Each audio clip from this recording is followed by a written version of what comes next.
música It's My Party, de 1963, a cantora Lesley Gore canta uma letra em que uma adolescente, em plena festa de seu aniversário, vê o namorado e outra menina sumirem, provavelmente para dar uns beijos.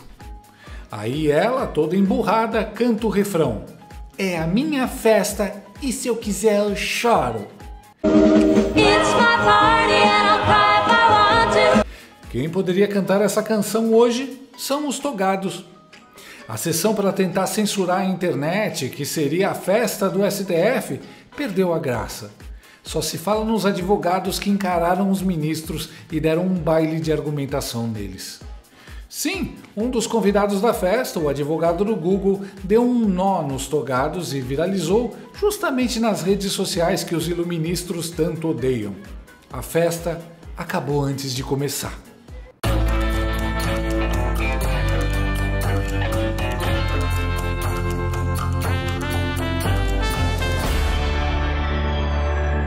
O Soviético Tribunal Federal iniciou hoje o julgamento de ações que têm o potencial de impactar profundamente a liberdade de expressão nas redes sociais e na internet.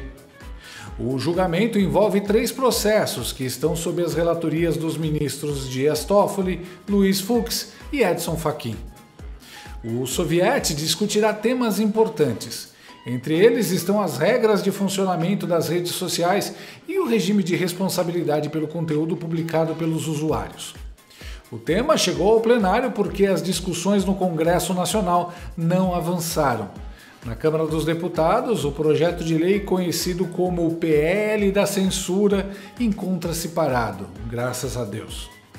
Desde o envio para um grupo de trabalho em junho, não houve nenhum progresso.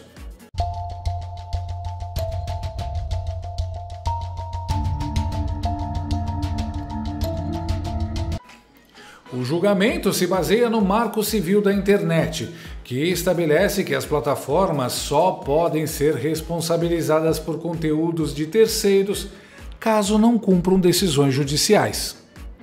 Esse processo está sendo acompanhado de perto por gigantes do setor, como Wikimedia, dona da Wikipédia, ByteDance, proprietária do TikTok, e Google, que se habilitaram a participar da ação. Alguns alienígenas não saibam, mas passaram a aprender. Resumindo, o soviético quer censurar e controlar tudo que postam nas redes porque é só assim que o PT pode sobreviver, como bem observou a Crazy Hoffman. Mas não é fácil disputar as redes sociais do jeito que elas são colocadas, né? Não sei se vocês viram uma entrevista do Felipe Neto que ele diz, olha, eu não concordo muito com a esquerda na sua forma de se comunicar, mas o problema é que a esquerda vai continuar sendo massacrada nas redes se a gente não mudar ou não tiver regulação das redes sociais. Barroso começou o dia dizendo que aguardou demais o Congresso legislar sobre o tema e, como o Congresso não o fez, eles iriam resolver o problema. Ou seja, a paciência acabou. Traduzindo a fala do iluministro, se o Congresso não faz o que o STF quer, então ele assume o papel de Congresso e legisla em seu lugar, mesmo não havendo lei escrita em lugar nenhum que dê ao Supremo amparo legal para fazer isso.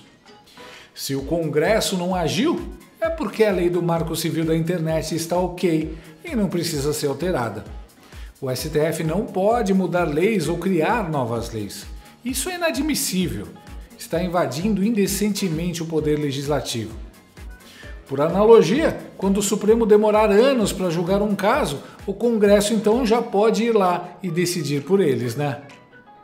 Um momento curioso foi quando Xandão se recusou a mencionar o Twitter ao criticar as Big Techs. Retira, cria um novo perfil, ministro Alexandre de Moraes, e fica lá. A plataforma, todas, Facebook, Instagram, eu não vou falar da outra, o Facebook e o Instagram, simplesmente ignoram. É só olhar, dá para ver que não é um perfil. E a dificuldade de você provar que é você é muito mais difícil do que a abertura falsa de um perfil. Então, esse primeiro ponto é muito importante. Desculpa, ministro. Pois é, bem-vindo ao Bananil. Aqui é o Voldemort que não menciona o nome dos outros. O ministro, um juiz que deveria ser imparcial, não consegue esconder o desprezo e sentimentos negativos que tem por uma das partes do processo, em plena sessão plenária do Supremo. Ou talvez seja medo de citar o nome do Twitter, porque já está prevendo a pancada vindo do amigo do Elon Musk. Aliás, olha que interessante, Xande disse que não tem Facebook nem Instagram. Eu não tenho Instagram, eu não tenho Facebook.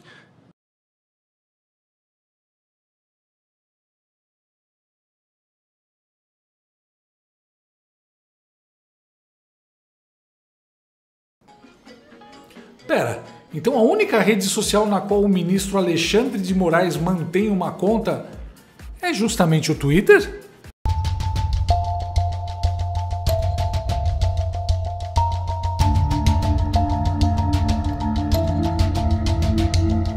A sessão seguiu sendo aquela pataquada que se esperava, quando eis que de onde menos se espera surge um herói, o advogado do Google.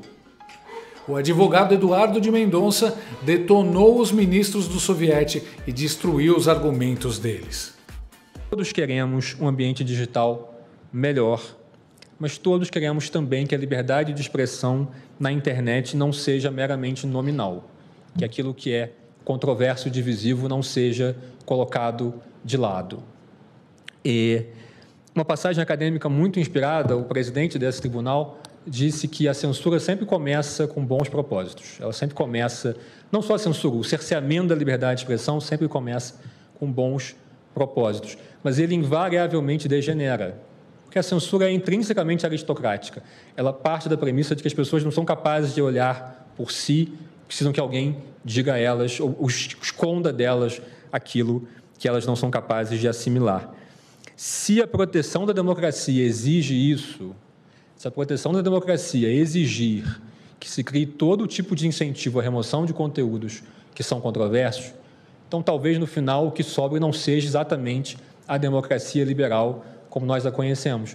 E a democracia liberal que foi a solução do mundo para superar todos os vícios e ciclos de atraso que existiam desde antes da internet, e de autoritarismo, de preconceito, de intolerância que existem desde antes da internet. E quando eu escrevia essa sustentação, eu ficava pensando na imagem daquelas catedrais que estão em reforma, e aí são cobertas com tapumes, não se vê o que está embaixo. Só que um dia você tira os tapumes e você volta a ver. Um sistema que induza a supressão automática, crítica do que é controverso, seria como colocar tapumes permanentes. E aí, basicamente, as pessoas que observam vão ter que confiar, acreditar que o que está embaixo um dia foi uma grande obra do espírito humano, ainda que não possam mais vê-la.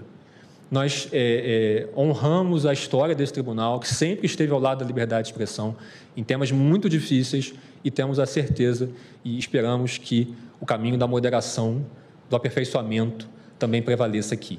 Muito obrigado pela atenção de Vossas Excelências e eu agradeço. Brabo demais! Eu só discordo dele numa coisa. No caso do STF, Lula e companheiros, não existe essa boa intenção inicial. Existe, desde o início, a intenção de eliminar qualquer pensamento contrário ao interesse do grupo que controla o poder. Será que vão prender o cara por atentado contra a democracia? Atentado contra as instituições? Tentativa de golpe? Ou só o bom e velho crime de falar a verdade? Sim, porque esse advogado deu um baile nesses togados e só falou verdades. Vocês notaram a expressão do Xandão quando o advogado fez sua declaração sobre o sistema? Ação automática, crítica do que é controverso, seria como colocar tapume. Na verdade, todos ficaram com uma cara de quem não curtiu muito.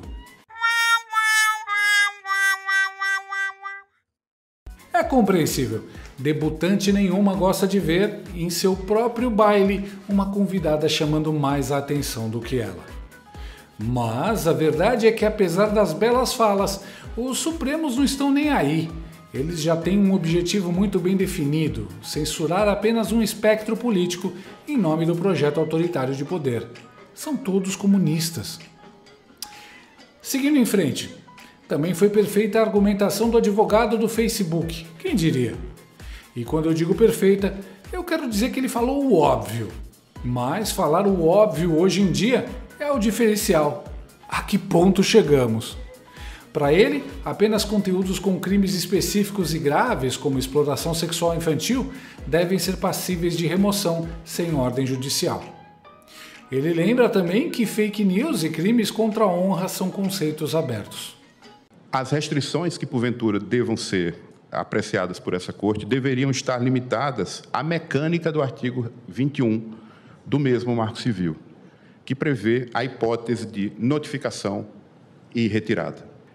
Mas quando, e essa é a grande questão, não em toda e qualquer situação de notificação recebida. Os serviços das plataformas do Facebook consideram que a moldura, nesse contexto subsidiário, e apenas considerado a título de argumentação, deveriam levar em consideração as seguintes hipóteses: exploração sexual infantil, terrorismo, tal como definido no artigo 20 da Lei 13.260 de 2016, racismo, abolição violenta ao Estado de Direito e golpe de Estado. E por que não mais do que isso?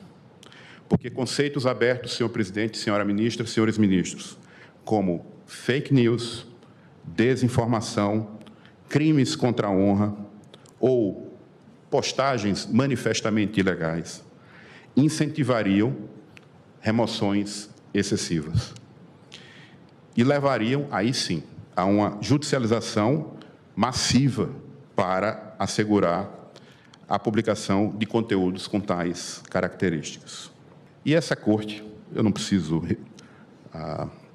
descrever, basta mencionar, tem uma fartíssima jurisprudência de repugnância à censura e de preservação da liberdade de expressão. De sorte que, confortado por esses precedentes, encoraja-se o Facebook Brasil, por minha voz, a pedir a vossas excelências o provimento do recurso extraordinário e a declaração de constitucionalidade do artigo 19 do Marco Civil. Olha o argumento do STF. Exigir ordem judicial para remover conteúdo da internet é inconstitucional. Isso é um hospício jurídico. Ah, mas tem que incluir memes de ovo e cabeça de piroca e memes do Lula ladrão na categoria de posts hediondos, senão os togados vão surtar. O advogado do Facebook diz o óbvio que qualquer um entende, mas os olimpianos já decidiram e isso é só um teatro para dar ar de legitimidade. Obviamente vão ignorar tudo o que for dito nessa audiência. O comportamento do Xandão e seus pares já indica isso. Ah, que comportamento? Presta atenção nessa conversa entre o advogado do Facebook e o Barroso, com uma participação muito especial de Xandildo. Isso é um debate em boa fé, em busca dos fatos mesmo. Vossa Excelência fique até onde tranquilo, exato. Não é uma inquirição. Ainda. Me sentiria... Ainda. A risada é aquela do tipo, cuidado, pode perder, mané. Inaceitável, chacota e confronto numa situação em que não existe hierarquia. Mais uma humilhação de um advogado no STF com a omissão da OAB e todas as outras instituições. O cara ameaçou um advogado em uma sustentação oral, velho. Não é uma inquirição. Ainda. É o Rei Sol. Com plateia, então, o ego dele não se aguenta e quer demonstrar que é todo poderoso. Eles não se preocupam mais em disfarçar a tirania. Que deboche com o povo brasileiro. Aliás, isso me lembra. O que o professor Olavo de Carvalho dizia mesmo sobre quem usa deboche em lugar de argumentos? Deixa pra lá. São vídeos como esse que podem fundamentar que estamos numa ditadura e mostrar quem são os ditadores. Eu, no lugar do Eduardo Bolsonaro, já teria mandado isso pro Trump faz tempo. Eles pensam que não, mas o mundo está de olho no que está acontecendo no Brasil. O jornal norte-americano New York Times, o maior do mundo e esquerdista, publicou uma reportagem de uma página nesse domingo que detona o STF por estar silenciosamente enterrando o que chamou de uma das maiores ações anticorrupção da história recente, em referência à Operação Lava Jato. A sessão do STF de hoje era para ser mais uma festinha em que os togados atropelam as liberdades dos brasileiros. Mas acabou virando um evento manchado, em que os convidados só falam mal do anfitrião. Eles podem até conseguir censurar as redes, mas será uma vitória momentânea. Trump vem aí e já prometeu combater a censura em todo o mundo, em especial no Brasil. Riam bastante e aproveitem a festa, amantes da censura. Logo ela vai acabar e os donos da festa vão chorar. Presta atenção. Olha, deixaram um pedaço de torta de abóbora. Quer dividir comigo? Me ajuda. Gostou desse vídeo? Então inscreva-se no canal, comente, curta e compartilhe com seus amigos. Não gostou? Compartilhe com seus inimigos. Até o próximo vídeo, se o mundo não acabar antes. Por hoje é só.